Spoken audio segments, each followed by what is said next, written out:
Well, hello, fools. That's Rachel Vote. This is a good girl's guide too. I feel like I'm just actually still working on my hair. I'm not really, but I can't really decide what I want to do with it. So this is Rachel Vote. This is a good girl's guide too. This is another episode of the podcast, and I'm so grateful that you are here. So if you are new, welcome, welcome. And if you could let me know some way, shape, or form how we are connecting, that'd be fantastic. You can drop it in the comments of the podcast. If you're watching on YouTube, you can drop it right in the comments there as well. I just want to thank whoever brought us together, whether it was a literal person or if it happened to just be the universe. Okay, I don't really care who it was. Now, if you are new, there is a link tree so you can absolutely find ways to connect with me and get to know who I am. But the shortest version of this, friends, is that I am an entrepreneur. I have been for 10 years. I started in this business in the entrepreneurship of intimacy coaching. And while that was exclusively what I did for the first 7 to 8 years of my business, I then went off to get certified in, I like to say general coaching, but that's basically what it is, because if you really think about it, everything in your lives are connected. So even though I have a very strong suit in talking about intimacy coaching, everything in life is connected. So whether you struggle busting with your wealth, your relationships, your mental and physical well-being, your spirituality, and your purpose and your passion, then I might be somebody that you might want to talk to. So if after we have this phenomenal podcast, and if you don't know me and OCD and hair stuff, okay, so now I'm going to commit to not touching it the rest of the session. That's a promise, okay? I mean, like, I might put it back behind my ears, but I'm not gonna say nothing about my hair the rest of the session, okay? Thank you, Dad, for making me feel insecure about my hair. All right, so anyway, back to what we were talking about, right? And I don't even remember, but connecting with me, right? Linktree. So whether you want to do one-to-one sessions, empowerment class, if you want to still connect with me in a free way, I have a amazing group, 18 years or older, feminine energy, over on Meta, if you call it that. It's Facebook, right? I know it's kind of ancient, friends. I'm looking for an alternative option for us to have a resource to a community, but so far that's all I got figured out as a millennial, but you're welcome to be a part of it. We continue the conversation with things like this, free access to content and information, and lots of really fun stuff. So today's podcast is something that I've been wanting to talk about for a long time. There's no animosity around it. Nobody's told me I can't. It just haven't had the opportunity to sit down and actually film this episode. So I'm excited because what I want to talk about today is being a parent. And oh my gosh, it is May when I'm filming this. I don't know when it'll go up, but my allergies have been kicking my ever-loving ass. I should not even put makeup on. So if I look okay to start with, but by the end I have no makeup left, that's cool. It's just kind of like the opposite of get ready with me, which is take it off with me. My face and makeup. Okay. So actually, before we start the subject, I know I just put the gloss on, and as soon as I started rubbing on my lips, I'm like, you forgot, biatch. Okay. So in my Facebook group, this is the group that I feel like I can still be the most transparent in. I'm trying to make a shift into TikTok and hoping that, I know that the energy is very similar, if not the same. So I know that I could build community there, but I've just been doing it on Facebook for so much longer that I'm more comfortable. And so I'm hoping to transition into TikTok to being able to be like doing this, like this conversational style kind of thing. But we're just not there yet. We're just not there yet. And why did I squirrel myself into talking about? Oh, yeah, I remembered. Okay. Because in my Facebook group, it's more interactive. It's more personal. There's actual relationships being built, right? I'm not just trying to create a group where I can sell you a bunch of products and services and stuff like that. It's about literally tapping into your authentic self. So some free resources and some safe spaces for you to be able to do that. And so in the Facebook group, I often do polls. We often organize our in-person events over there. And the last time we did an in-person event, I also voted for my clients to tell me how do you want to interact next time? What is it that you want to do? And I did a pool party. I did a book club. I said name your own. And then I said cannabis and connections. I don't even know what that looked like, but I just had some curiosity around cannabis. And so I thought I'd throw it out there. And I was shocked. Well, I wasn't shocked that pool party was number one, okay? But for those of us that aren't local and can't connect with me in that way, I was pretty shocked to find out that Cannabis and Connections was the next vote. And that was an online vote as well. And that was the number one thing that people voted for when I put it on an online poll. And so it was funny because I was really excited about it, but I'm also well, what does it even look like? I'm online.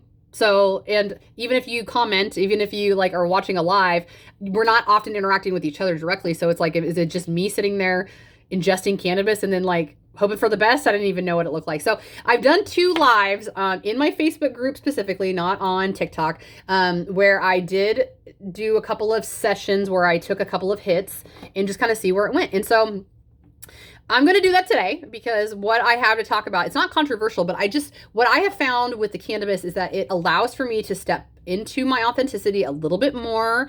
It allows for me to strip off the anxiety about what happens if you say something people don't like, what happens if you go in a direction that people are like, I could never coach with that bitch, she's fucking crazy.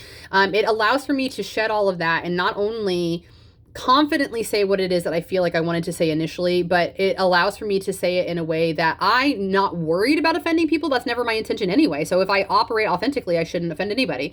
But I'm working on my people pleasing. I'm working on the chronic fear I have of not being accepted and just doing what I want to do. And I'm not saying that because the controversial side of cannabis, because this product that I have here is actually something that I purchased legally here in Nebraska. We don't have THC here, but we do have tons of alternative options. So I'm not even doing anything illegal. I just understand that there's a precedent for a lot of people who might think now she's not as legit as she was. Well, I got news for you, boo-boo. If you've been following me for any length of time, the entire time I've been a coach publicly, I have had cannabis in my life. So before my daughter came into my world, it was roughly a year or two before her when I traveled to Colorado recreationally and then found out that cannabis was actually a huge tool for me. So if you have cannabis and whatever form, if you smoke it, if you ingest it through flower, if you have these little things that Rachel has, whatever your method is, join in with me if you don't mind.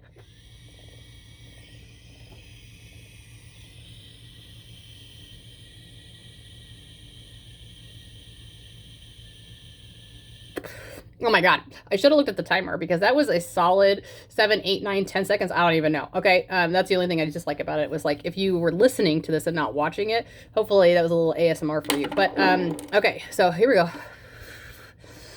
go. That's normal for me. Very normal for me after all these years. I'm a wiener. Okay. So in addition to that, my music just started playing in my earbuds. So if you heard a little bit of Ed Money, Take Me Home Tonight, take me home tonight, then you enjoyed that, right? So if you did take an edible, by the way, why don't you just go ahead and press pause on this bad boy and I'll see you in about 50 to 60 minutes, okay?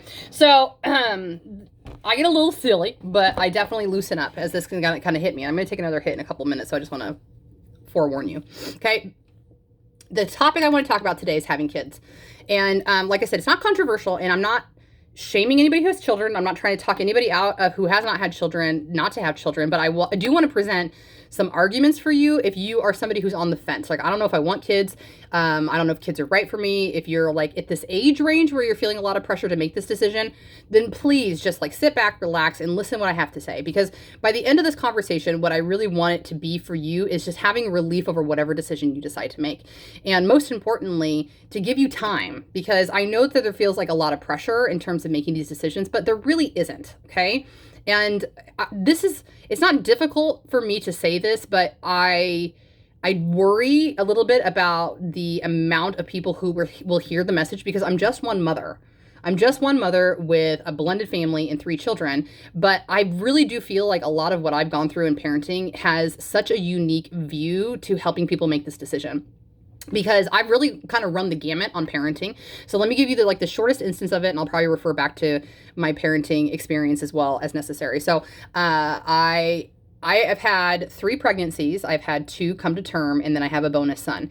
And so motherhood for me started at 21 years, and that is when I had Cole. Cole was not a surprise, but was also not a fully planned pregnancy. And a lot of us, I think, can probably relate to that. And while, especially through personal development, who I've become today, Cole is the best thing that ever happened to me. If anything, Cole was probably one of the very first seeds of personal development planted for me years before I would even know that I'd go through it. He's a gift. He's the largest, most clichély, one of the largest gifts I've ever received. And not in a sense of a mother having a child, for somebody having somebody present in their life to provide them life lessons they never had before. So here's the thing. It's not a blanket decision that you can say yes or no when you're having children. But one of the very first things is okay, I'm sorry. I didn't even tell you about my mothering, right? Okay. So like I said, 21 years old is when Cole arrived. And I was practically a single mom for in the first 5 years of his life. I would say half of his life I was a single mom off and on. There was never really a long, consistent point that Brent and I were together or Brent and I parented. Brent was in other relationships sometimes when Brent was in other relationships. Sometimes I was never in another relationship fully. And that's not wrong, just again, experience. Cole's been in a blended household pretty much from the start, okay? And so then I was practically reset your mouth. The cannabis got you a little bit, Rachel. You're talking too much, talking too fast, and not letting it come out right. So when I was a single mom, Cole was never alone. I always had a cousin and a best friend at least who were helping me. And oddly, it was more than one cousin at more than one time. But we were never alone. So we kind of created our own family when we were young at that point. Brett and I officially broke up when Cole would have been about 5 years old. And my husband and I met each other soon after. So when my husband and I got together, he had a bonus son that was only a year older than Cole. So then I had 2 boys in my life, and I was a terrible fucking stepmom. We can talk about that in a podcast. We actually might need to talk a little bit about today because it's also in the consideration of having kids, because it's not necessarily that we're having children biologically, right? So I was a terrible stepmom, terrible person, terrible stepmom, terrible, like textbook. Never beat this kid, never laid my hands on him, but terrible stepmom. And then Olivia came along. She will be 5 in June. So we've had our third for the better part of 5 years. We've been a full family of 5 for about 5 years. And Anthony, my husband, and I, Tony, we just celebrated our 10-year anniversary together. So if that kind of tells you in terms of time, I've been a mother for 14 years. I've been with my husband for 10 of those years. And then my final piece to the puzzle of our family came along about 4.5, 5 years ago now. Okay. So in addition to just the span of being a mother for 14 years, and you can add in the fact that I've been an aunt for longer than that, I've had many children in my life, right? The interesting thing about my journey is that I avidly stated at age 16, I was pretty sure I didn't want to have kids. Pretty sure that I didn't want to have kids. And if you're somebody who struggle buses with this, like, give yourself the permission to just say no first. Like, be okay with sitting in the I'm not having kids decision, because I think that will really help you to decide if you do or do not. Because I think what happens is that most women, especially, we don't give ourselves permission to even fathom not having kids, that it's something that we couldn't even touch with a 10-foot pole. For me, I just was like, I couldn't even really tell you what at the time. I don't even think that it was that it's coming to me. It's coming to me. So I think it's another cannabis break for a little bit of clarity. I'm going to time it now. Ready?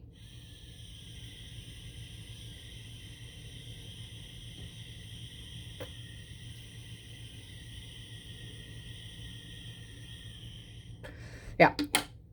It's approximately 9 or 10 seconds. So sorry for the awkward pause. Okay.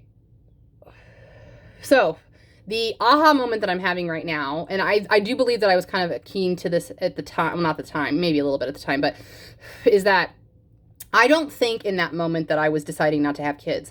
What I think that I was figuring out in that moment was that having kids was the only thing that was ever told to me as a part of being a woman's identity. Like, I think I was realizing that, do I have to have kids?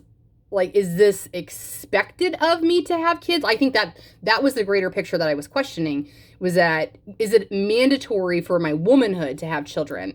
Because I had no idea what I wanted to do with my life at that time. I always knew that I was going to be married, and oddly, subconsciously in that view, marriage meant children. Like, I'd never even fathomed being married without kids. Everybody I knew that was married had children. I didn't know anybody that was childless, really, honestly. Like, as an adult, happy, successful adult, I didn't have any models of that, really.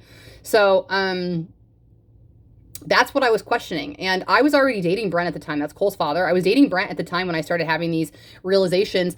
And I remember him telling me, like, he knows that I would say this. And I remember him saying to me, at least at one point when I had that revelation, was that, oh, you'll want to have kids. And I heard that more than once. This was not even like a conversation that I was like advertising that I was making this decision about. But at 16 years old, I know that more than one person said, oh, you'll change your mind. Why? Or who said so?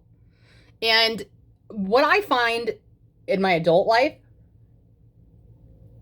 is people who say that to other people aren't necessarily speaking the truth, that you'll change your mind. What might happen is you might end up with a kid, and now you can't change your mind. And I also believe that there's a lot of truth to this. If you've heard that misery loves company, that's very true. But there's a lot of truth to parents who regret having children, parents who are regretting parenthood, parents who are regretting having so many children, parents who are regretting not ever realizing how much having children would change your lives. Any of these things or all of these things, I think that misery loves company. So they're going to try to sneak you in to being a parent as well, because not only will you have unfulfilled dreams not be met just as much as we all have who have children, children, there's things that had to go on the back burner to successfully raise our children. We want you to be just as mad and unfulfilled as us. And it's a subconscious mad, because you can't really be mad that you have kids. You love your kids. Most of us love our kids. Most of us don't regret our decision, but it doesn't change that we're mourning parts of our lives that we always dreamed would be there. Okay.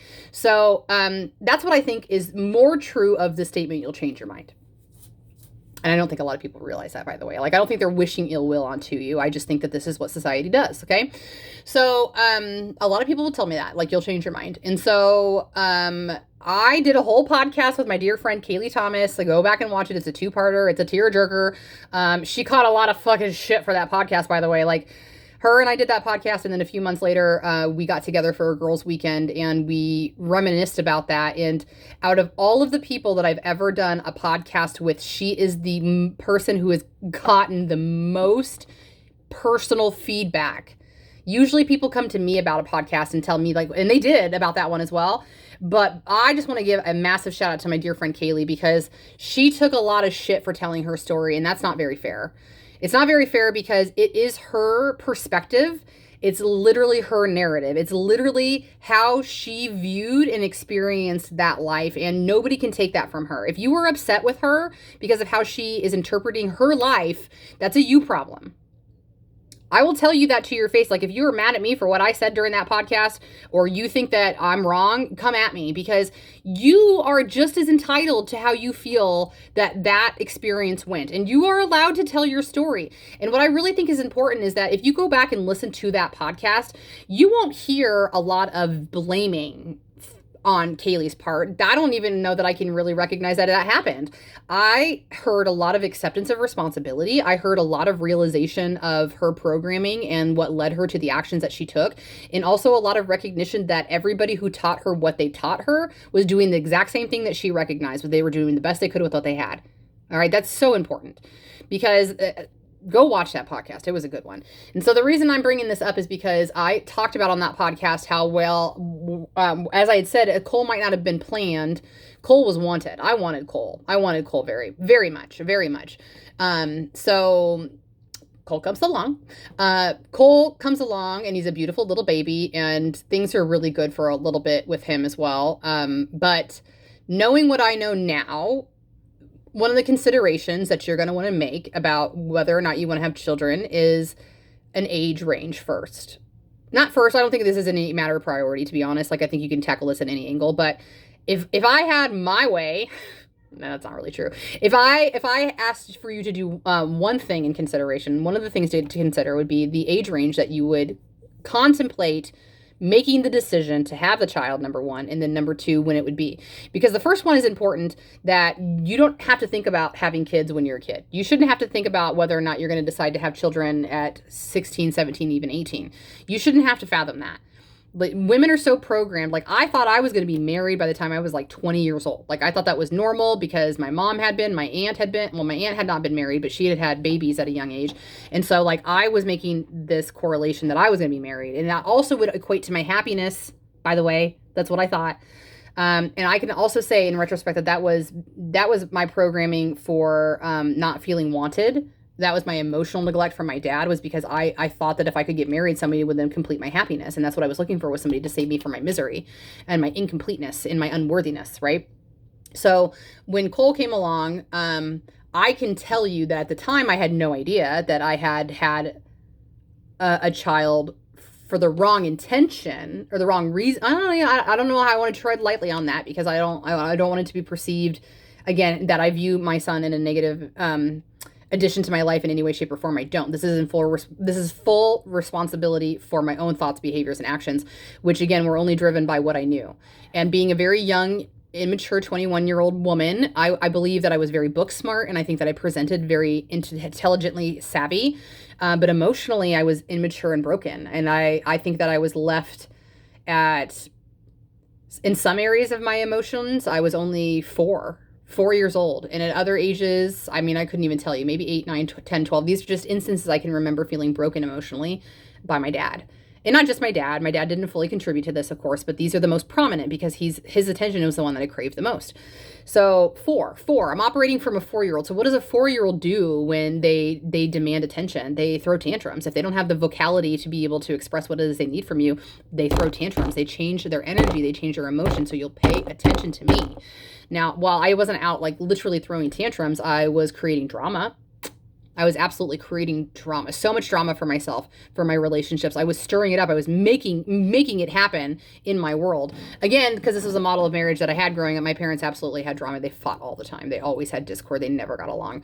That's not true. My parents were the equivalent of the black and white version where they were very passionate, but not like affectionate. Passionate is different than affectionate, right? They were very passionate for one another, but they didn't have a lot in common. They didn't seem to like each other, I guess is how I would describe that. So that was normal for me in my relationship with Brent.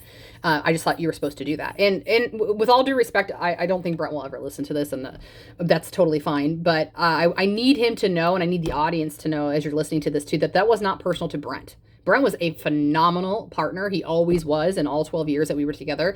He was always supportive of me. He was always loyal to me unless I drove him away. And then he might have acted funny, but that was, I'm not going to say it was well-deserved, but it's no fault of his. Half the time he didn't know if we were together. But it wasn't personal. It was, I had a need he could not fulfill, and that need needed to be by me. That need needed to be to understand that I was fully worthy of love, unconditional love, and unwavering love. And I did not have that growing up. And so I didn't even know how to replicate it. I didn't know how to generate it. I didn't know how to manifest it. So I was out doing what I saw at home, as well as from movies, music, television, and books. And I read a lot of romance books because that's what my mom had. I read a lot of Cosmopolitan because that's what my mom had. I read a lot of Goosebumps books, which doesn't really translate very much romantically, but how about television? Like, I don't know about you, but I watched a lot of TV growing up. And when I transitioned into the pre-teenhood, even like TGI Fridays, TGIF, I mean, I guess if you ever watched that like segment that was for preteens, things like Clarissa Explains It All, or older generations would have watched Snick on Nickelodeon, or Kenan and Kel, which is more of a sketch comedy too. I was thinking of like, what was that one? Sabrina, that's what it was. That was the girl from Clarissa went to Sabrina the Teenage Witch. And even those television shows where they might not have been as high drama as, say, like Grey's Anatomy, they were the stepping stool into Grey's Anatomy for drama for preteens. So, you thought about that you thought your boyfriend was trying to call somebody else, or you thought about the fact that you weren't going to make it to prom, or these insignificant things in, not to say that those experiences don't matter in life, but turning these into chaos or finding a way to make drama be surrounded by some of the most important memories of your life. That's what I was taught, because those were the scripts I was watching about relationships, because nobody was intentionally sitting me down and saying, listen, relationships are great. They feel amazing. They're so important for your longevity and for community. What's really important is understanding how you like to be loved. What is it that you feel like are your needs? How do your needs get met? And this is not appropriate language, of course, for a 3, 4, or 5-year-old, because they're not going to digest or understand it. But you can equate it to, like, what do I do with Olivia when we're having big feelings? Like, what does my daughter say to me? I'm feeling frustrated. I can see you're feeling frustrated. Why are you feeling frustrated, right? Because if I can give her the name to the emotion, she can then tell me. And then I can dissect with her why she's feeling that way. What would have happened to me when I was angry and a young child? Don't talk to me like that. Who do you think you are? Go sit in a corner. Any of those things might have resonated, but I didn't even get that far because I was so fearful of getting into trouble, which would have meant that I was not loved, that I didn't even go that far. I was always well behaved, almost always well behaved. And if I was doing nasty things, I shouldn't go that far, but if I was doing things I wasn't supposed to, then I was being so secretive about it. And I had a plan and a backup plan that I wasn't going to get caught, or I had a reason for a reason, because I was going to talk my way out of getting in trouble, because getting in trouble was fear of not being loved. So all of this conversation that I'm having with you is important to know that, like, I had no understanding of this until the last couple of years. And so unfortunately for my kid was definitely affected, but he was then a byproduct of what Brent and I didn't know any better. We didn't know any better. So all of these things, and did I want drama in my relationships? No, honestly, I didn't. Like, I struggled with, why didn't I get along with my partners? Why didn't I have passionate love with my partners? Like, those were hangups that I was struggle busing with all the time. Like, I always felt like there had to be more. And I also, again, in retrospect, there was a lot of things that I did it's hard to say that they were conscious or subconscious. I feel like there was a mix of both, but I did so many things to keep the upper hand in my relationship, and not necessarily about control, but about safety of independence. My name was on the house. My name was on the car. Like, and it was not joint. It was not joint because it was going to need to be an easy, clean breakaway. And I even knew not getting engaged, but like going through the wedding planning process with Brent, I knew that we were not going to be together. I shouldn't say I didn't know we would be together forever, but I knew that divorce was always an option. I knew it was on the table. And I don't see that with Tony. And again, that's not personable to Brent. Like, that could have been anybody in Brent's place. And I know that may even sound worse. But again, that was just my exit plan that I needed to have, because even after watching that dysfunction in my family of two married parents for so long, they stayed together until all the kids were out of the house. Cole was already born. I think Cole was 2 or 3 when my dad came to tell me that he was leaving my mom. So even after all that dysfunction, I knew I had saw that there was the opportunity for a way out later down the road. So that's important.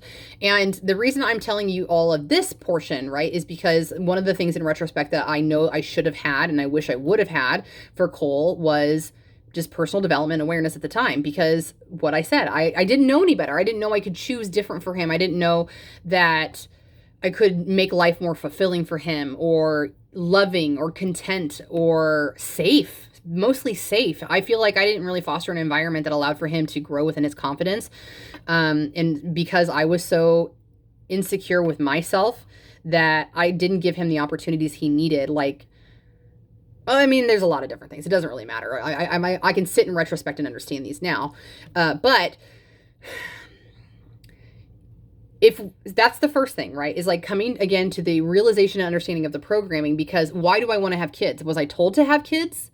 Is it because society conditions that just because I have the ability to reproduce that I need to? Do I want to have children because I had such a poor childhood that I need to give myself the opportunity to redo everything?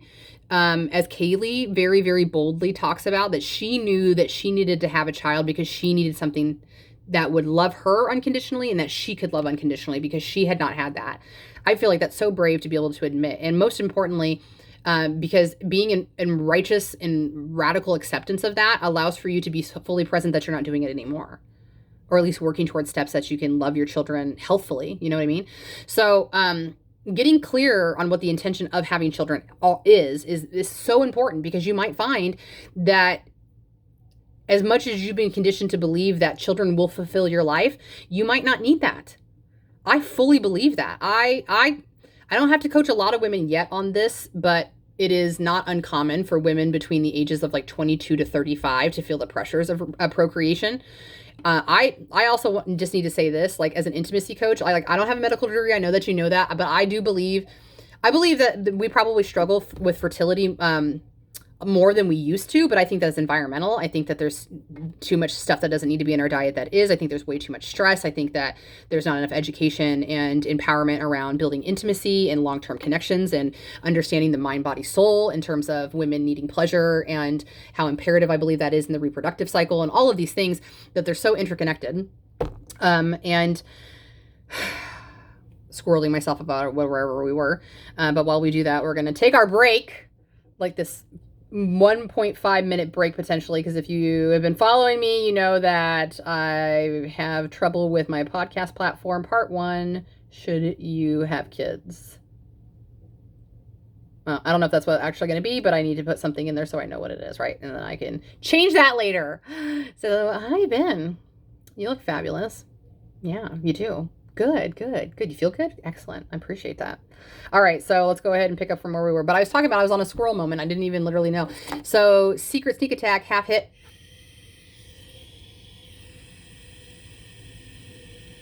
I counted to 5 so that we were ready to go. All right, so we were squirreling ourselves out of where we were. I was talking about intention and knowing, or dissecting basically your belief system. That's where we're going to go. Okay, here we go. All right, so let me try to see if I can bring myself back to this. But this is exactly what the empowerment class is all about, is breaking down a system to understand first what it is that you think about everything. Getting clear about what you were told to believe, some for the good, some for the bad, some for neutral, some for your benefit, some for your oppression. but getting very clear about that. And what that first section of the class is really great about shedding light on is that a lot of us, like one of my favorite things is that when we have people in the class from different states, because while I might not be able to get like a global class yet, actually I know somebody in Australia, she should probably take it if we align the time. Mental note to self about that one. Kirsty, I'm thinking about you, boo-boo. Anyhow, this last class, we actually had many women from Nebraska. We had women from Missouri. We had women from Iowa. We had women from North Carolina.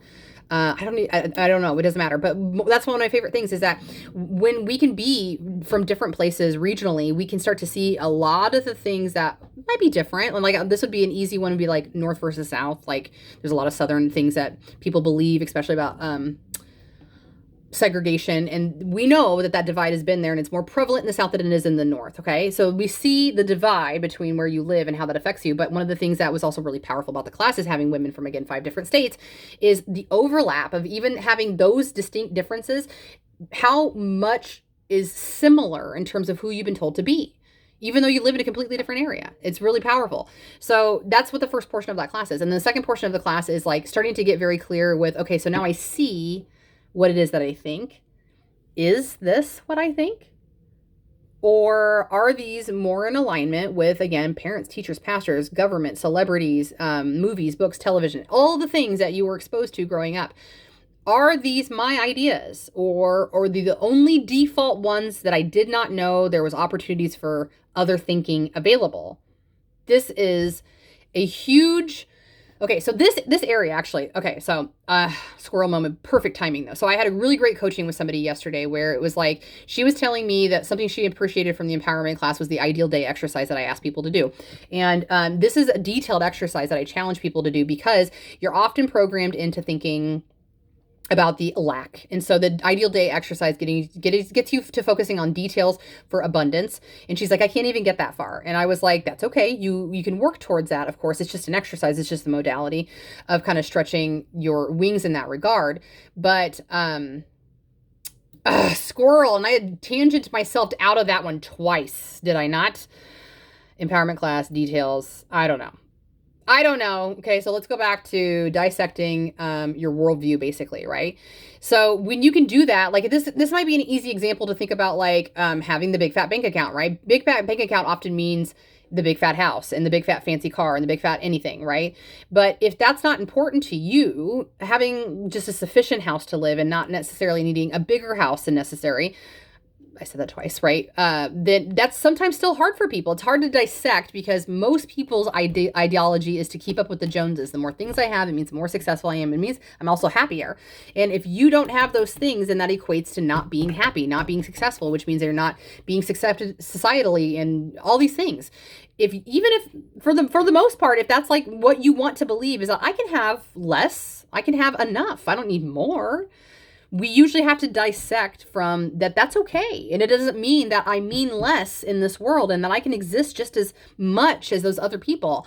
And the toughness about that is you dissect from that. You just have to be in radical acceptance that that's okay, because for the most part, everybody else will still be thinking what they're thinking. And you can't ask them to not think that. You can't ask them to change to your belief system because it makes you feel more validated in your decision. You just have to be okay with the fact that they might feel a certain way about you if you make that decision, because not only is it not in the generalized acceptance of what is successful, it's also goes against the grain of how they also might feel. They might be tired of the grind. They might be tired of working 3 jobs just to keep up. They might be tired of like fake it till you make it, and the fact that now they have no time, energy for anything in their life because they're fully contributing to this outside idea of I have to do this to feel like I'm successful, without even tapping into the fact that they just said what it is.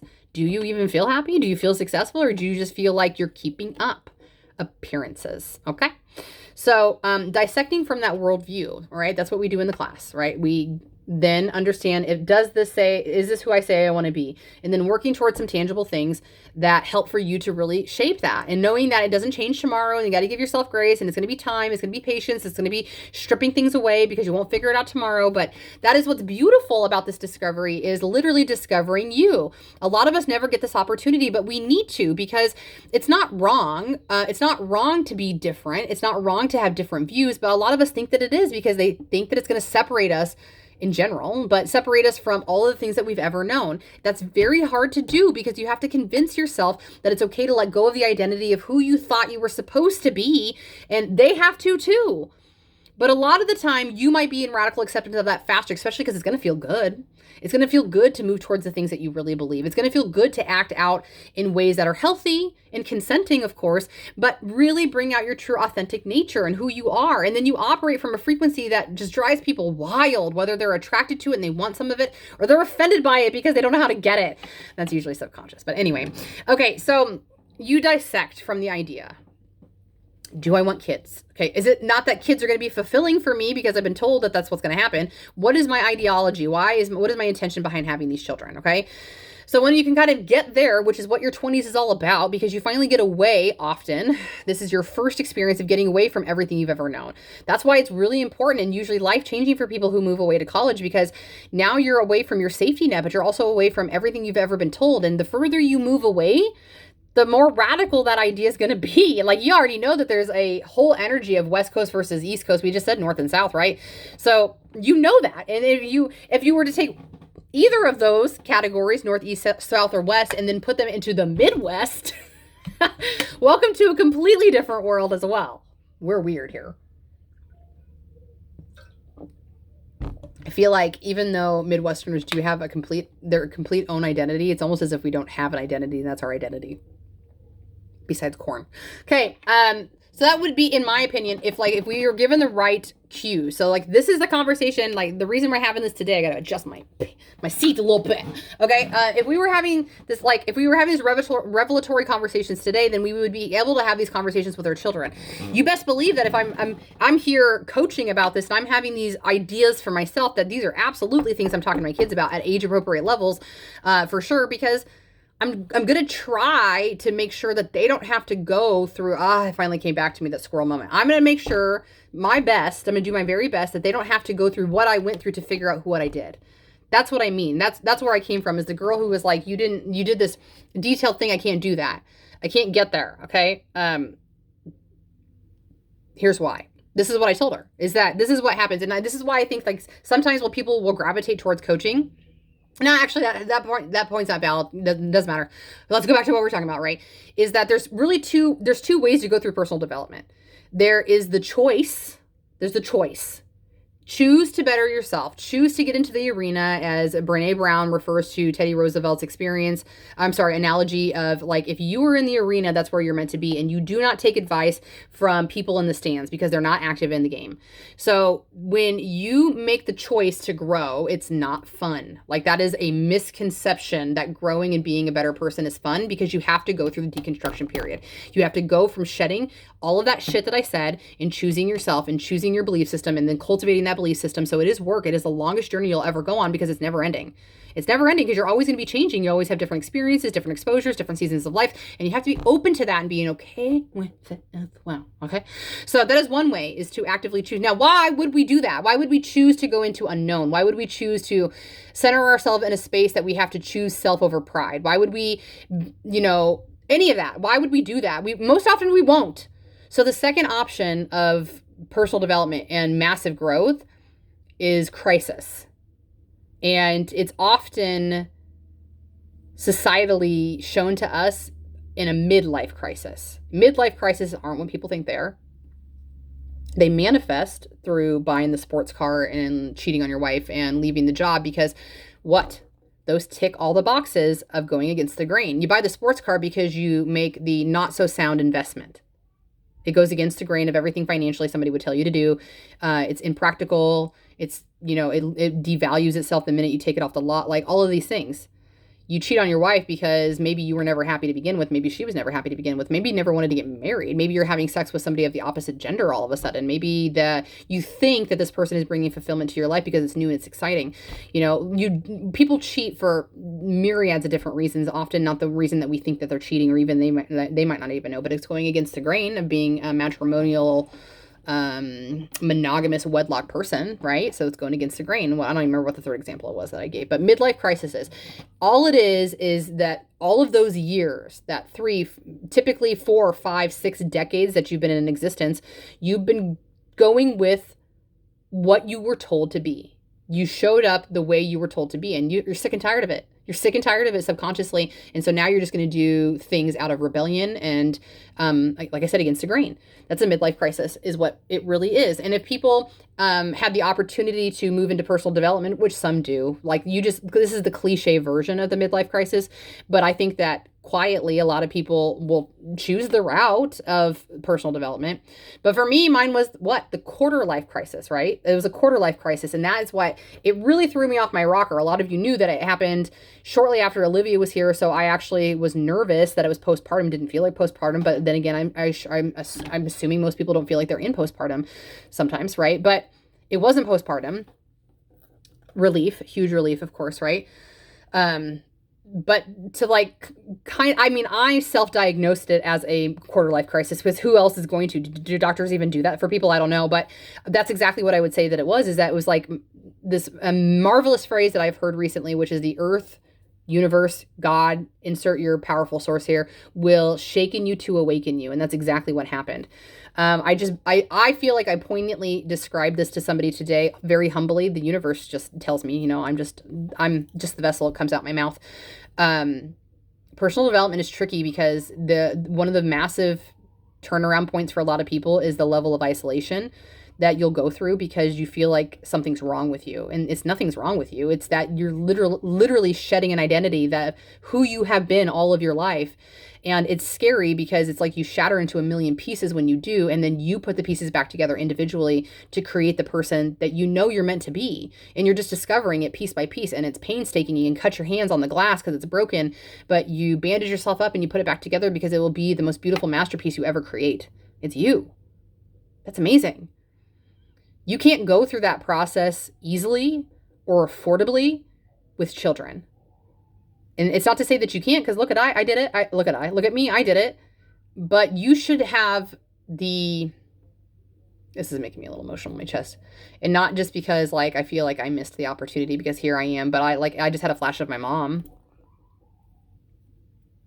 My mom never got the opportunity to spend time on her.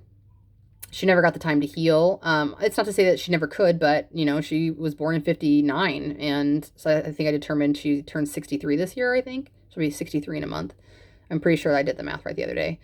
But I'm hopeful, but I don't even know how to describe it. Do I wish? Yes. Am I hopeful? No. She never had that opportunity. And it affected her so heavily that she lost everything. She lost her marriage, which is debatable whether or not that was good or bad. She has lost all 3 children that she bore, she gave life to. She's lost all 3 of us at some point or another, in some degree or another, at some severity or another, at more than once for some of us. But she is such a large disconnect with all 3 of us now that we don't have existing relationships, really. Anyway, you deserve that time, and you deserve that time unabashedly, and you deserve that time with no guilt, and you deserve that time. You just deserve it. And realistically, during that time as well, you wouldn't be married. You'd just be discovering you. You could build relationships, and you could have relationships, but I wouldn't ask you to commit yourself to anybody but self until you feel very clear, and you will know. You will know there's a difference between being told who to be and discovering you. And some of us do know that at 18 and 19. And some of us know that we're meant to be homemakers and married. And I'm not saying that that's wrong. I love my life. And I know that this was the life that I'm meant to be in this, what is the word? Carnation? That's the word I was in this carnation. I know that. I know that this is my purpose. I know that this all contributes to my greater success. I know that my lessons learned will not be the lessons I thought that I would be learning at the end of this lifetime. And I know that the identity that I created for myself is there, but I know that there's more to it than I expected that would contribute, I guess. So I can hear my daughter giggling, cackling out there. And we only have 15 minutes left, and I'm not even to the second part of the consideration you need to make for yourself. But you deserve that. Like, if you think about it, you don't have any of that time at home. Like, if you grow up in great households, which is what we're trying to do right here, is to plant these seeds for you, whether you're a parent now or you will be a parent or you'll influence other children, that they'll be able to confidently make decisions on having babies. And when those babies are at appropriate ages, they'll sit them down and say, listen, your needs are important. And at the next level, they'll say, listen, this is how you really discover what those needs are. Listen, at the next level, this is how you communicate those needs. At the next level, you talk about consent and privacy and safety. And at the next level, you talk about like unverbalized expectations lead to resentment. Okay. Like you'll get to that. You'll get to this understanding that every person who comes into your life is a huge gift. And it doesn't mean that everybody is permanent. And it doesn't mean that every person that you hook up with is your soulmate, but that person is just there for now. And you'll raise such an amazing human being that it will become normal and natural that they'll check in with each other as they grow in their friendships, but also in their intimacy. And it would be so normal that it'll be a monthly or a seasonal, quarterly conversation. And we sit down and say, hey, are you feeling loved? If you're good, okay, can I talk about what I need? And can we talk about whether or not we can meet those needs? And we continue these check-ins. And when relationships don't work, we can recognize it so vividly and respectively that we can sit back down with that partner and say, this doesn't feel like us. Yeah, you feel it too? That's great. Yeah, because I think I'm ready for kids, and I can tell, or you, as you said, you still don't think that you want to have kids, maybe not right now. Great. Like, I wish you all the best. I think it's fantastic that you're going to apply to art school instead. Yes, please keep in touch. I love you so much, and you brought so much to my life. Like, it's been amazing. Thank you. And yeah, yeah. Thanks for wishing me luck on finding a partner who is ready to have children as well. I appreciate that. Like, it sounds batshit fucking crazy that we would be that normal neutral about it, but why not? If your best friend came to you and was like, hey, I'm ready to apply to art school, if you were truly best friends and you had personal development, would you feel abandoned and anxious and a little bit jealous at first? Sure. But your good personal development skills would teach you that those were normal, natural emotions to feel. And it's just trying to tell you you're going to miss her. And then you'd be able to feel that for a second, maybe just say, oh, that's so fantastic. I'm going to miss you terribly, but I can't wait to see what kind of long distance friendship we're going to have while you do this thing that you need to do for yourself. Which fucking feels better, friends? We're not there because we operate from the immediacy of, I don't know how this person could not think about me when making that decision. How selfish. How selfish. What if she goes on to art school and becomes the artist of our generation? How amazing would that be? Not only for you to have that experience, but for you to have that friendship, for you to have cultivated it. And if not, that you were on the side that made that person feel so guilty they never left. You see these correlations and why they're so important? If we start off as amazing individuals and then we raise amazing individuals, we only replicate that pattern. We only replicate that energy. We only replicate that intention. But if we're out raising children as unhealed human beings with trauma, we will replicate and give our children trauma, and we will parent them unhealed. The difference between having Cole and Olivia are definitely night and day, as most of you may know. And I've also kind of relayed here, right? Like, Olivia came along when I was with Tony, and Tony was my knight in shining armor. Okay, Tony was like the epitome of everything that every relationship had never been, that I did not know I could have. And again, in retrospect, was checked every box that I needed my dad to check that never did. And this is also why I said at the very beginning that I was a terrible stepmom. The short end of this conversation is that because I recognized that Tony was my knight in shining armor, and he was saving everything for me, and he was providing for me, and he was making me feel safe, and he was helping me grow, all of a sudden, this stingy little girl in me who never got that to begin with did not want to share that with anybody. So it did not help, but this is exactly why the universe put Quentin into my life. Quentin is almost identical to who I was as a child. Very creative, very artistic, very emotional, very talkative, sometimes loud, very boisterous, such a good time. I could list forever. And here we sit in an existence where those things are told sometimes to him, societally speaking, especially like, hey, whoa, tone it down. But at home, especially with Dad, he was accepted and he was loved. And that's so important and so necessary and so appropriate. But to somebody who was unhealed and running on trauma, that rubbed me the wrong way subconsciously. I couldn't recognize it in the moment, but how dare you be in complete existence of who I was. And when I was that, I was rejected, not only just not accepted, I was rejected. And now you sit in this place and you exist as is, and it's not condemned. And by golly, your Father fully accepts and loves you and tells you that, and validates you and praises you. Get the fuck out of here. Did you know that that was even something that could exist? Because I did not know that. I did not know that. So in a unaware mode, I'm just be a terrible person. Just to be a terrible person. Take it out on him.